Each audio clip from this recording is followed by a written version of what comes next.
Assalamualaikum warahmatullahi wabarakatuh. Perkenalkan, nama saya Kuni Saadah dari kelas 1 KPID NIM 2017102179.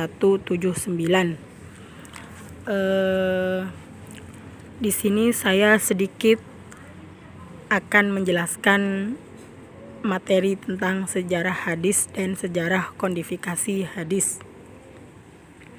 Langsung saja kita ke materi sebagai berikut. Evolusi konsep sunnah ke hadis. Hadis yang merupakan refleksi dari sunnah adalah sebuah historis yang bersifat singular dan bukan merupakan deskripsi menyeluruh mengenai bagian tertentu dari masa Islam. Hadis yang pernah menceritakan bahwa Nabi SAW pernah memutuskan perkara berdasarkan suatu saksi, dan satu sumpah adalah sebuah pernyataan singular yang mengenai peristiwa, yaitu peristiwa pemutaran perkara dengan satu saksi dan satu sumpah. Sepeninggalan Nabi, apa yang datang dari sahabat dimasukkan sebagai hadis.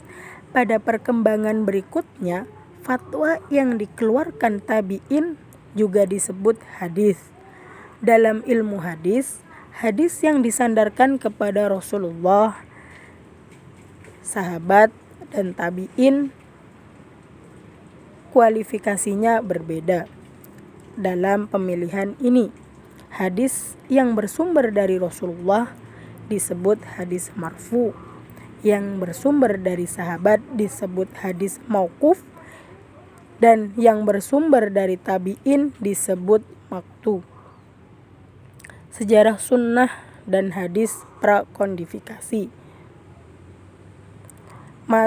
Masa Nabi. Prakontra seputar penulisan hadis.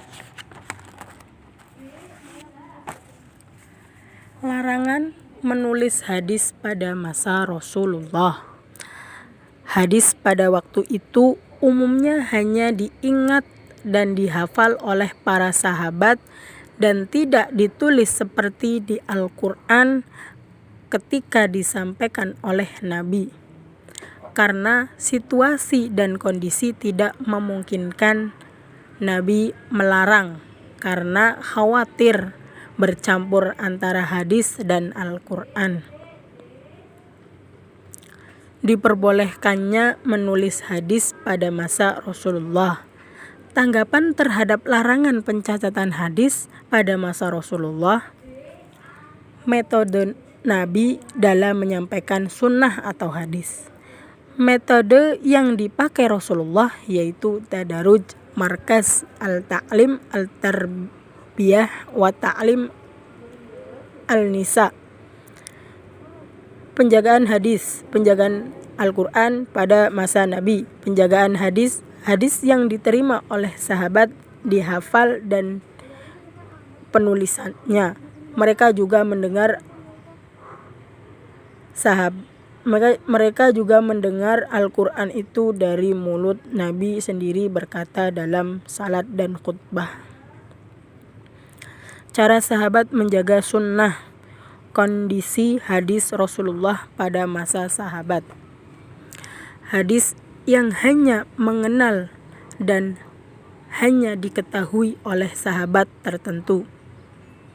Penyampaian hadis qauliyah disebabkan oleh perbedaan politik dan aliran. Al-Kutub As-Sittah dalam bahasa Indonesia berarti 6 kitab, adalah sebutan yang digunakan untuk merujuk pada 6 buah kitab induk hadis dalam Islam. Keenam hadis ini merupakan kitab hadis yang disusun oleh para pengumpul hadis yang kredibel. Kitab-kitab tersebut menjadi rujukan utama oleh umat muslim dalam merujuk kepada perkataan Nabi Muhammad. Penyampaian hadis fi'liyah. Penyampaian hadis fi'liyah yang berbentuk dialog.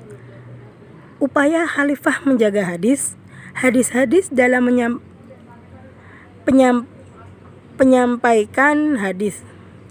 Hadis-hadis dalam menyampaikan hadis dilakukan dengan cara menyedikitkan riwayat hadis, menggunakan kata khusus, berhati-hati dan ketat dalam menerima hadis, melakukan kritikan matan, pemahaman terhadap hadis, melakukan rihlah, melakukan koreksian terhadap pelaksanaan hadis fi'liyah, memperketat periwayatan bil makna. Ya, mungkin sekian yang bisa saya sampaikan, kurang lebihnya saya mohon maaf. Wassalamualaikum warahmatullahi wabarakatuh.